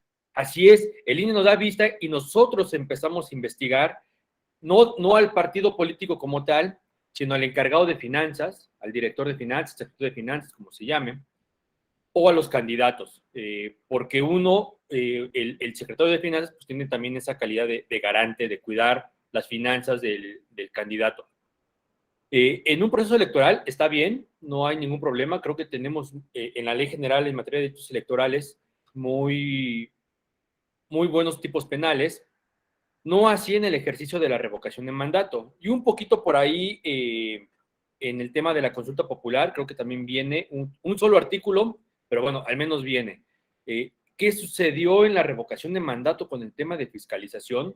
Bueno, para empezar, no hay un tipo penal, y más allá de un tipo penal como tal, pues la norma, la Ley General en materia de delitos electorales, no contempla en su artículo primero este ejercicio de la revocación de mandato, y desde ahí un tema legal tenemos ese impedimento, no así con la consulta popular que sí lo contempla en el artículo 1. Pero haciendo un análisis de la Ley General en materia de delitos electorales, únicamente nos encontramos que era funcional para iniciar una carpeta de investigación el artículo 7 y únicamente 5 fracciones, pero te hablo de 5 fracciones de tipos penales abiertos. Es decir, como el recoger la credencial, que eso puede ocurrir en cualquier momento, no nos acredita, no nos exige acreditar las circunstancias de modo, tiempo y lugar. 5 fracciones nada más del artículo 7, pero lo que voy es al tema que tú habías mencionado de los servidores públicos. ¿Qué pasa con ellos? Y hay un artículo, el artículo 11 de la ley, que es específica, sí nos pide esa calidad específica de servidor público, pero no lo hay, o sea, no hay un tipo penal, porque en el derecho penal pues nos piden la taxatividad, ¿no? La estricto apego a la norma. Entonces, ¿qué establece una de las fracciones? Pues aquel servidor público que prometa alguna contraprestación, hasta ahí todo bien, a un partido político, a favor o en contra de un partido político, candidato, precandidata. Entonces, ante eso no pudimos hacer gran cosa con los servidores públicos, funcionarios públicos, porque la norma penal no tiene un tipo penal como tal, y repito, ante esta taxatividad de la norma, pues no podemos investigar a un servidor público que prometió algo, alguna dádiva, alguna contraprestación, porque dice que es en apoyo de un candidato, candidata o partido político. La revocación de mandato y la consulta popular, pues no hablamos ni de candidatos, ni de precandidatos, ni de partidos políticos. Entonces, creo que sí, la fiscalización es muy importante. Yo creo que es una de las acciones más importantes que tiene el INE que hacer, porque entonces ahí también el INE es un muro para evitar la financiación ilícita e ilegal hacia los partidos políticos o hacia los candidatos. Nada más era ese comentario para ahondar esto. Y sí, obviamente, cuando el INE o incluso el tribunal se dan cuenta de que hay alguna malversación de los recursos, pues sí, nos da vista a la Fiscalía. Gracias, Ramón. Muchas gracias, mi querido Daniel. Fíjense que hay una cosa bien importante, este tema que dice mi querido Daniel, es muy importante. A ver, lo que pasa es que analizándolo desde una perspectiva netamente doctrinaria, ¿sí? No es ni ninguna cargada, ni ningún filia, ni fobia a favor o en contra absolutamente nadie. El problema de la revocación, de la revocación de mandato que se llevó a cabo aquí en nuestro país es que no siguió la norma reguladora del proceso de revocación de mandato, no siguió un confeccionamiento normal, fue un confeccionamiento atípico y al vapor, ¿sí? Y desgraciadamente, como no llevó a cabo un confeccionamiento de manera normal, me refiero en cuanto a los tiempos, que se consensúe, que se hubiera platicado, que se hubiera analizado la experiencia con otras normas relativas que en realidad son muy pocas a nivel mundial, ¿sí? Y que se hubieran advertido varias cosas, varios temas, ¿sí? Se dejaron libres, como expone aquí mi querido Dani, varios aspectos quedaron libres y se fueron parchando durante el desarrollo del proceso, ¿sí? De tal manera de que tú ya no sabías si esas parches que se le ponían a la norma eran, ¿sí? Dentro de, para empezar, si le aplicabas el principio del artículo 105 constitucional, que te decía que 90 días antes del inicio del proceso o algún ejercicio de participación ciudadana, no podías hacer modificación sustancial alguna, ¿sí? Entonces, todas estas circunstancias nos traen un experimento que, como lo comentan algunos especialistas, pues vino siendo un experimento del cual hubo un sabor de boca medio amargo, porque sentimos de que la norma, por un lado, no previó las cosas que debió haber previsto, y por otro lado también tenemos de que la propia autoridad tuvo que estar parchando, y me refiero a autoridad jurisdiccional, autoridad administrativa y autoridad también legislativa, tuvo que estar parchando algunas deficiencias de la propia norma, de tal manera que generó falta de certeza o incertidumbre en algunos casos. Es decir, fue un fenómeno o fue un bodrio, como le llaman algunas personas, esas reglas que nos generó muchísima desconfianza. Y otro punto también importante, a ver, se cometieron algunas violaciones, en términos estrictos no sabemos, porque la norma jurídica, ¿sí?, quedó muy corta, ¿sí? Pero sí podemos decir de que la revocación de mandato, como efectivamente lo comenta Daniel, no es ni consulta ciudadana, no es ni proceso de participación ciudadana y tampoco es un proceso electoral, ¿sí? La revocación de mandato tiene algunos astibios o algunas características que la hacen diferente a las demás. A ver, simple y sencillamente por un derecho humano, por una cuestión de una garantía, ¿sí? Estás cuestionando o estás poniendo sobre la palestra si revocas el mandato, ¿sí?, del titular del Ejecutivo. Y aquí la pregunta es si el titular del Ejecutivo o la persona, ¿sí?, o la titular del Ejecutivo, la persona a la cual este ejercicio la va a afectar directamente, ¿puede hablar o no puede hablar? ¿Sí?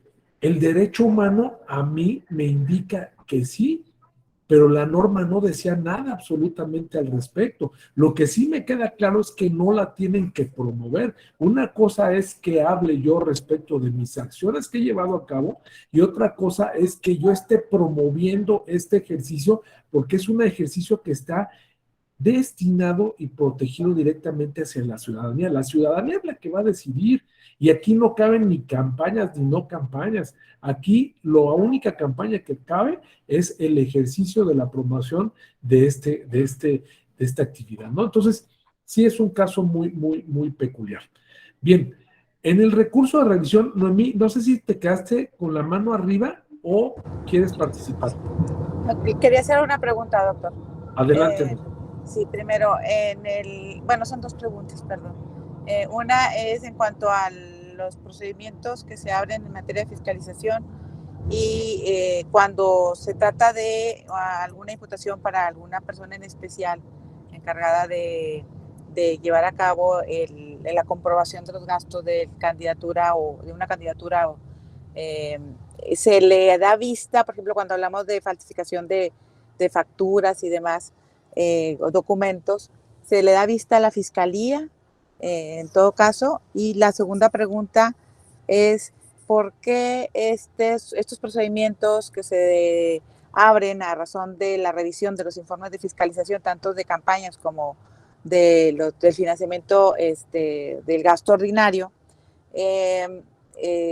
por qué no se enmarcan dentro de los procedimientos sancionadores especiales cuando hablamos de campañas y ordinarios cuando estamos hablando de las actividades ordinarias?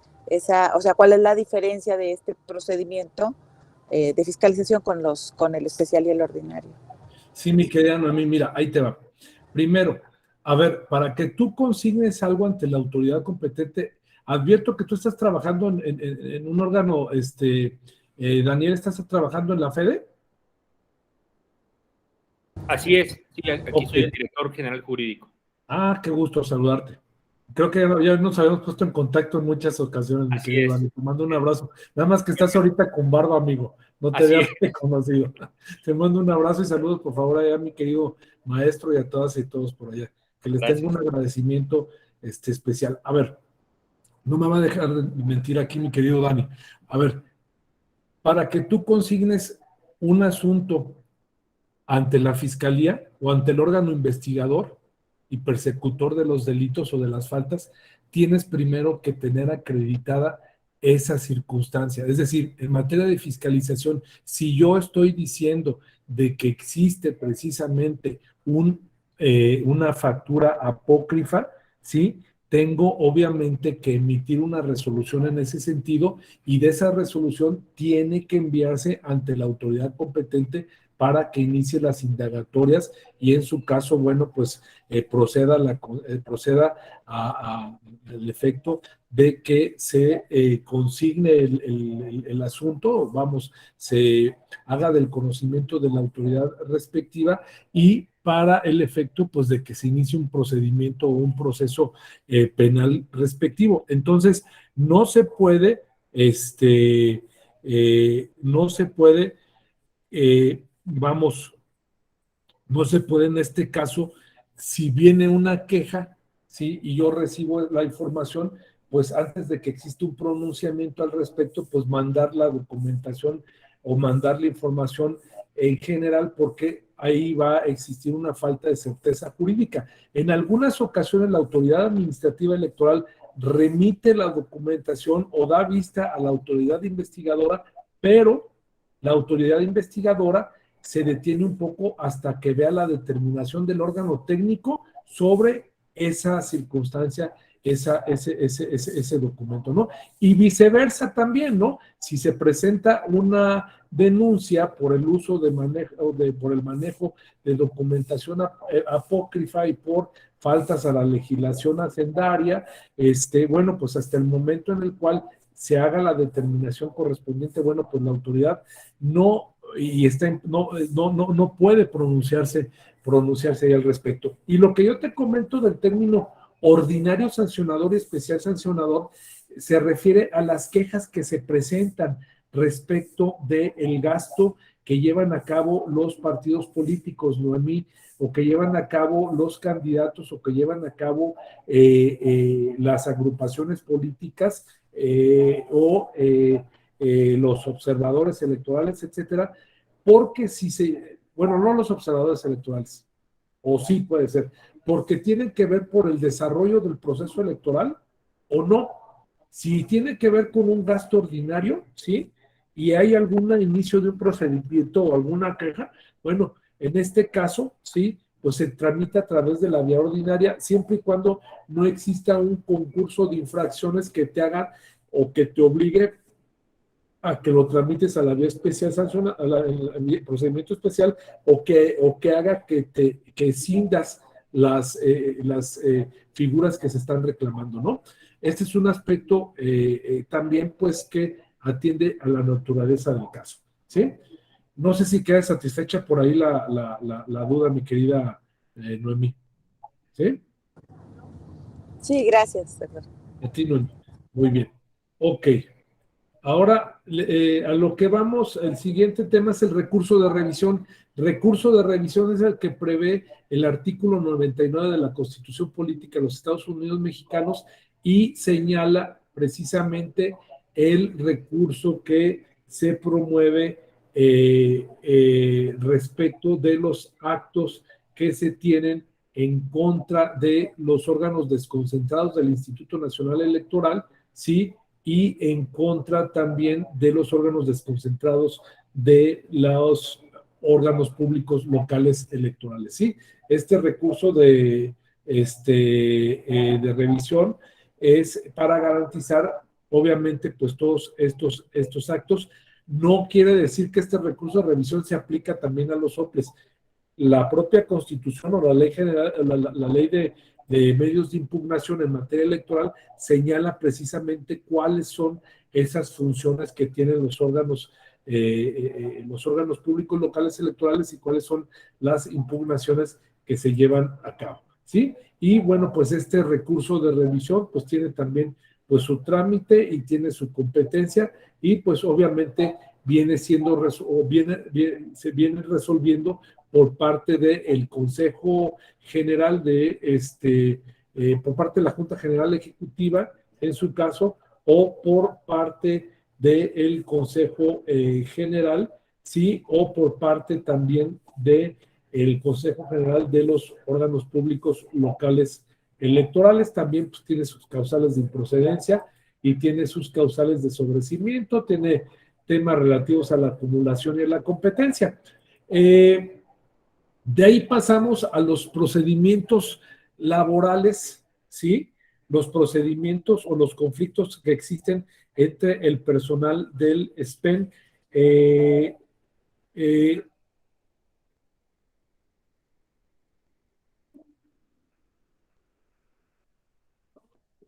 ¿Qué significa esto? Hay conflictos entre el personal del SPEN, entre el personal del área administrativa con el SPEN, a final de cuentas viene siendo personal, ¿sí? Y hay conflictos de responsabilidad de los servidores públicos del Instituto Nacional Electoral y de los órganos públicos locales electorales, ¿sí? Aquí, entre otros casos, ¿sí? Vemos de que están divididos estos conflictos en tres medidas o en tres aspectos. Primero, una actividad, lo que es la etapa procesal, la etapa relativa a las conciliaciones de los conflictos, la etapa relativa a la resolución de los conflictos, ¿sí? Y la etapa relativa a la revisión de esas sanciones que se derivan de esos conflictos. Estos tres elementos son bien importantes, es decir, hay una etapa de conciliación, hay una etapa de arbitraje y hay una etapa de revisión ante las resoluciones que emiten ese arbitraje. Para tal efecto, el diseño del Instituto Nacional Electoral prevé que existan autoridades competentes en ese sentido, es decir, la autoridad sustanciadora, la autoridad resolutora, ¿sí? Y la autoridad revisora, ¿sí? Hay una autoridad que es la autoridad conciliadora que conforme a los diseños que maneja el propio Instituto Nacional Electoral, bueno, pues vamos a tener distintas partes en este sentido. Es decir, la Junta General Ejecutiva resuelve, ¿sí? A través de la propuesta del secretario ejecutivo, el Consejo General resuelve cuando se trata de cambios de adscripción, ¿sí? Y en este caso también la unidad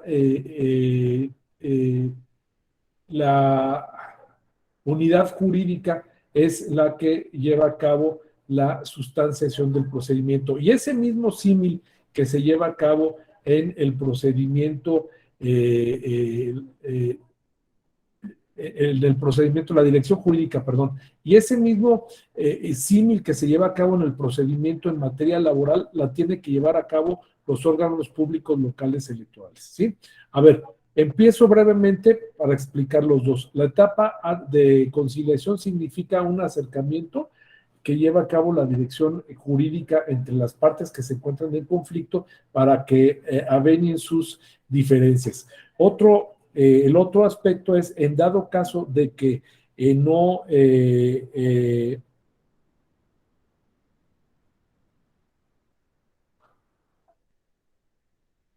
el otro caso es que atendiendo precisamente a que no se logre la conciliación de las partes, pasa al tema del arbitraje, ¿sí? El cual pues obviamente viene siendo sustanciado por parte de la Secretaría Ejecutiva y lo pone a consideración de la Junta General Ejecutiva.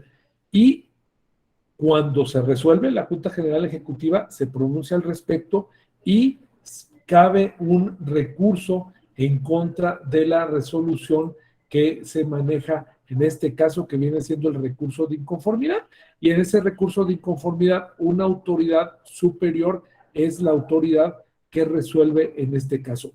Todo ese procedimiento tiene que estar especificado en los propios estatutos, ¿sí? Tanto de los OPLES como el estatuto del propio Instituto Nacional Electoral. Entonces, sí se dan cuenta que aquí la autoridad administrativa también tiene una función, en este caso, de jurisdiccionalidad.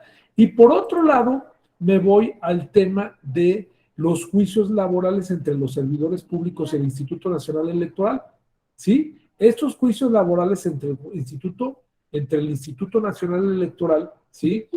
Lo resuelve la Sala Superior y lo resuelven las salas regionales, ¿sí?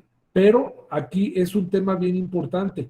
Estas diferencias que se llevan a cabo, ¿sí? Están apoyadas en el artículo 99 de la Constitución. Y por otro lado, para cerrar este ciclo, también tenemos la responsabilidad administrativa de los servidores públicos del Instituto Nacional Electoral y también de los órganos públicos locales electorales, que es precisamente resuelta por el órgano de control interno de los órganos administrativos electorales. Noemí, ¿tenías alguna duda? No, doctor, no, que no baje la mano. Gracias. Tú no te preocupes. Bueno, fíjense una cosa aquí también bien interesante. Por último, aquí participan, este tema es poco visto, pero es bien interesante. También las autoridades administrativas resuelven temas con funciones jurisdiccionales en el caso de los procedimientos de adquisiciones, arrendamiento de bienes y servicios y de obra pública. Cuando llevas a cabo la adjudicación directa, la invitación restringida y la licitación pública, en ese sentido, ¿sí? También existen unos procedimientos ya estandarizados. Cuando hay alguna inconformidad al respecto, en ese sentido también existe por parte del órgano interno de control las facultades de resolución para esa situación.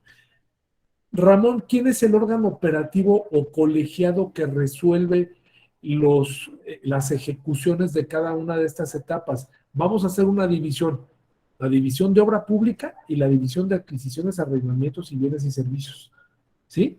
Los órganos técnicos órganos colegiados técnicos que se encargan de cada uno de estos procedimientos, está por un lado el Comité de Adquisiciones, Arrendamientos y Servicios, cuando se trata de adquisiciones, arrendamientos y servicios que no tienen que ver con inmuebles, ¿sí? Y está el Comité de Obras Públicas, ¿sí? Cuando se trata de mejoras, construcciones y compras, ¿sí? Para esas mejoras, ¿sí? De los inmuebles que pertenecen a la institución o que están siendo obviamente arrendados por parte de la institución, ¿sí? Ahí están esos órganos. Esos órganos son los órganos colegiados. El órgano técnico, ¿quién viene a ser? Pues viene a ser, es la Dirección Ejecutiva de Administración, ¿sí? Y viene siendo una parte importante revisora el órgano de la Contraloría.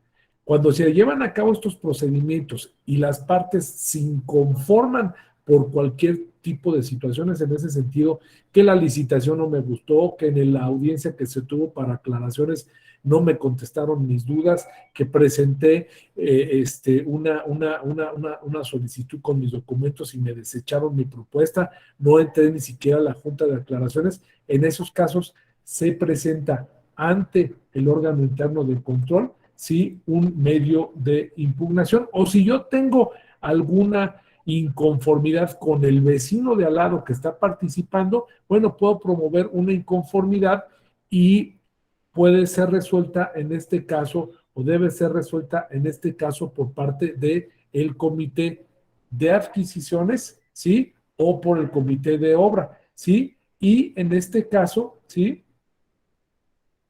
Podemos también interponer alguna recurso, que es el recurso de revisión en contra de ese acuerdo de inconformidad que promuevan las partes que están involucradas, y siempre este proceso o este procedimiento lo va a ser resuelto por parte del órgano interno de control. De ahí pueden bifurcarse dos cosas: un tema de responsabilidad administrativa, ¿sí? Y un tema también de responsabilidad administrativa tanto del servidor público como de las personas que participan, ¿sí? Que pueden seguir procedimientos diferentes. Si ustedes se dan cuenta, aquí podemos seguir un procedimiento ordinario sancionador, ¿sí? En términos generales, en contra de las partes que participaron, ¿sí? Por responsabilidad, o un procedimiento de responsabilidad administrativa en contra de las funcionarias o funcionarios que se vieron involucrados en este sentido, ¿sí? Y también aquí aplica lo que es el proceso de conciliación.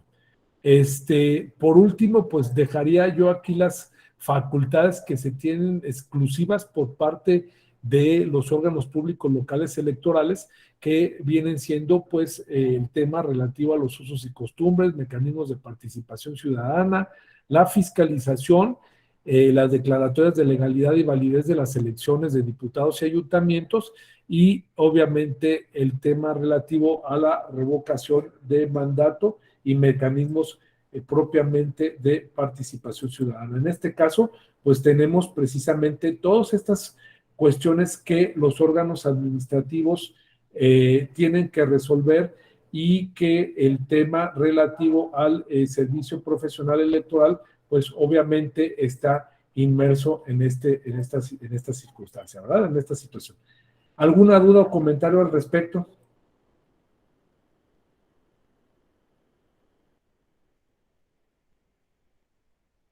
¿No tienen algún comentario? Samaria. Sí, doctor, yo tengo una pregunta respecto al tema de los juicios laborales. En cuanto a las autoridades, los OPLES, ¿siempre lo va a resolver un juicio laboral el Tribunal Electoral local? En cuanto a los juicios laborales, perdón. Sí. Cuando son locales, sí. Sí, cuando son locales, sí. Y buena pregunta en este caso, Samaria. ¿Qué pasaría? Les quiero hacer una pregunta. ¿Qué pasa si estoy inconforme con la resolución del órgano local que resuelve los asuntos laborales? ¿Qué medio de impugnación tengo que presentar? A ver, Vero, contéstame la pregunta y hazme la participación. Gracias. Pero esto me saco por preguntona. Sí, ahora soy bien preguntona ahí, que tengo muchas dudas. A ver, venga, mi Vero. Los procedimientos laborales, bueno, al menos en el OPLE que yo conozco aquí de Morelos, cada normativa es diferente, están los de administrativos y los del SPEN. Los de la rama administrativa no llevan un procedimiento para la separación o algo. Cuando son despedidos, ellos demandan ante el Tribunal Electoral local, ante el Tribunal Electoral del Estado de Morelos, el despido injustificado, ¿sí? Demandan y de ahí los amparos, etcétera. Respecto a los del servicio, hay una autoridad instructora y una resolutora. hay una autoridad instructora. Ahora, en caso de que la autoridad resolutora no le sea favorable al miembro del servicio, la resolución dentro del procedimiento laboral disciplinario, que así se llama, presenta el recurso de inconformidad. Para ello lo resuelve ya sea el máximo órgano de dirección o en su caso el órgano colegiado o el órgano colegiado que se haya designado en términos de los lineamientos que emite el INE, ¿no? Y en caso de que esa resolución no le sea favorable, entonces presenta en este caso ante el Tribunal Electoral Local el recurso, sería un juicio, es un juicio laboral, no recuerdo cómo se llama aquí en Morelos, lo presentaría de esa forma, nunca se ha presentado, pero yo creo que sería un juicio, sería recurrirlo ante el tribunal, no es así, maestro. A ver, lo que me estás aclarando, pues es sí, Berito, a ver, el diseño normativo para los asuntos del SPEN tiene que ser igual a nivel nacional. Es exactamente el mismo. Hay un órgano instructor, hay un órgano resolutor y hay un órgano revisor, ¿sí? Y también pasa la etapa de conciliación, pasa la etapa de arbitraje y pasa la etapa de la sanción y la etapa de la revisión a esa sanción. Eso es común y tiene que ser así en todos los partidos políticos porque los órganos públicos locales electorales porque tiene que ver con el propio estatuto del Servicio Profesional Electoral. Aquí el tema es que cuando resuelve precisamente un asunto, un asunto de carácter laboral, las instancias laborales que prevén, por eso ahí tiene que ver la libre configuración en este caso, no procede ahí un recurso, por ejemplo, si te resuelve el Tribunal de Conciliación y Arbitraje o la Junta de Conciliación y Arbitraje, Vero, ese asunto, ¿sí? No cabe la impugnación en contra de un órgano electoral, sino cabe la impugnación en contra de un tribunal colegiado o un juzgado de distrito por violaciones al procedimiento, ¿sí? Esas son las cuestiones tan complejas que se dan, ¿sí? Pero si ustedes me dicen, oye Ramón, a ver, en materia laboral, los asuntos que resuelven del INE, ¿sí? Las salas regionales y las salas superiores, ahí es la última instancia, ¿sí? Ahí no se va a otra instancia adicional y cuando son los tribunales electorales locales también se quedan en esa instancia, ¿no? De ahí que tenemos precisamente, pues, cómo se lleva a cabo una configuración, pues, deficiente en ese sentido normativa que a final de cuentas, pues, afecta a las partes. Yo les dejo hasta aquí, sí, o sea, la sala superior viene siendo la última instancia en cuanto a la revisión de las salas regionales, mi querida Noemí, pero ya fuera de la sala superior ya no hay más, pues, o sea, ya no hay más, y fuera también de los tribunales electorales ya no hay más, a eso me refiero. Muchas gracias, Noemí, eres muy gentil. Bueno, entonces, no sé si queda alguna duda, este es mi correo, es mi dirección de Twitter, estamos a sus órdenes y cualquier cosa, con mucho gusto, soy muy tuitero, me gusta seguirlos, y estoy a sus órdenes, les agradezco mucho, cualquier cosa, estamos para servirles, muchísimas gracias también a mi querido Eric que me hizo favor de apoyarnos aquí con los controles y les agradezco mucho que me hayan dado esta oportunidad. Muchísimas gracias. Que tengan un excelente fin de semana. Tengan muy buen día. Gracias, Ramón, igualmente. Gracias, Buenas tardes. Gracias, doctor, igualmente. Gracias. Qué gusto verte, ¿eh? Gracias, doctor. Buen día. Que les vaya muy bien. Gracias. Hasta luego.